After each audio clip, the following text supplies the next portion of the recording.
सबको पहुंचाऊं। ये क्वेश्चन ये है कि जी फाइनल ईयर के ये मेडिकल स्टूडेंट्स को मैसेज है मेरा कि देखें आप किस जिस ईयर में हैं। अगर आप फाइनल ईयर में हैं तो आप पढ़ रहे हैं ना मेडिसिन, ठीक है, तो आपने क्या करना है कि मेडिसिन आप पढ़ रहे हैं, फॉर एग्जांपल पढ़ रहे हैं सीवीएस की, तो सीवीएस की मेडिसिन पढ़ने से पहले आप रिव्यू करें फिजियोलॉजी, आप रिव्यू करें फार्मा, आप रिव्यू करें पैथोफिजियोलॉजी, ठीक है, और आप फिर पढ़ें मेडिसिन। अगर आपने एरिथमियाज पढ़ने हैं और अगर आपको फिजियोलॉजी याद नहीं है कि एरिथमियाज डेवलप कैसे होते हैं, कंडक्टिंग पाथवे क्या होता है, कैसे ऐसे नोड पे क्या होता है, एवी नोड पे क्या होता है, परकंजी फाइबर्स में क्या होता है, किस तरह एट्रियल फिब्रिलेशन डेवलप होती है, तो आप मुझे बताएं उसकी मेडिसिन कैसे पढ़ेंगे। आपको अगर फार्माकोलॉजी याद नहीं है कि कौन से एंटी रिथमिक्स हैं और कौन सी हैं, तो आप जो है वो कैसे करेंगे, ठीक है। तो ये मेरा मैसेज है आपको, मेडिसिन वाल के चीजों के साथ फिजियोलॉजी, फार्माकोलॉजी, एनाटमी, पैथोफिजियोलॉजी को कोरिलेट कर लें और आप फिर मेडिसिन पढ़ें। इसी तरीके से जब आप सर्जरी पढ़ रहे हैं तो सर्जरी के साथ आप रेलिवेंट एनाटमी पढ़ लें आप, ठीक है। तो उससे फायदा ये होगा, आपको टाइम लगेगा लेकिन अब आपके आगे का एक तो ये कि आपकी मेडिसिन बहुत अच्छी हो जाएगी, दूसरे आपको चीजों को कॉन्सेप्ट क्लियर हो जाएंगे। इसी को that is what is called as integrated medicine. यही इसी को कहते हैं इंटीग्रेटेड मेडिसिन। इंटीग्रेटेड मेडिसिन के अंदर चक्कर ये होता है कि हम लोगों को मॉड्यूलर, हमारे तो कोई देखें, हम लोग आप लोगों को तो बहुत बेहतर है हम लोगों से ग्रेजुएट, कि हम लोग तो जिस जमाने में हम लोगों ने पढ़ा है, मुझे अब क्वेश्चन के आंसर याद आते हैं तो मुझे हंसी आती है।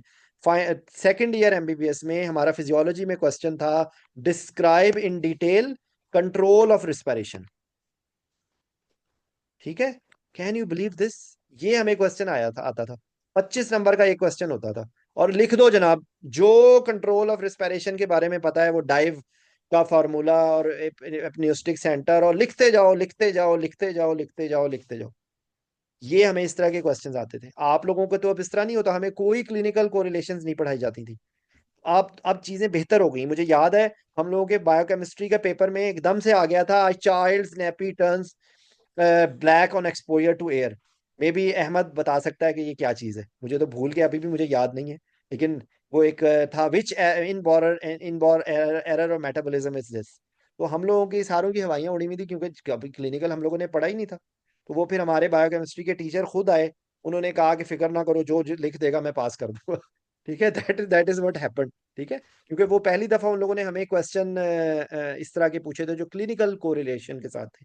तो अब हालात बदल चुके हैं, तो क्लिनिकल कोरिलेशन के लिए ये बहुत फायदेमंद होगी चीज़। जब तक आप आपस में चीज़ों को इंटीग्रेट करके नहीं पढ़ेंगे, तब तक आपके लिए चीज़ों को सॉल्व करना और संभालना मुश्किल हो जाएगा, ठीक है। तो ये मैं, यानी कि ये मेडिकल स्टूडेंट्स के लिए है कि वो इसी तरीके से, अगर वो थर्ड ईयर में अगर आपको ये बात मैसेज मिल गया है, तो वो फिजियोलॉजी को फार्माकोलॉजी के साथ इंटीग्रेट करके पढ़ें, चीज़ों को इंटीग्रेट करें, जो पिछली चीज़ों को रिवाइज करते रहें साथ साथ, तो उनके लिए आगे बहुत आसान होगा, ठीक है।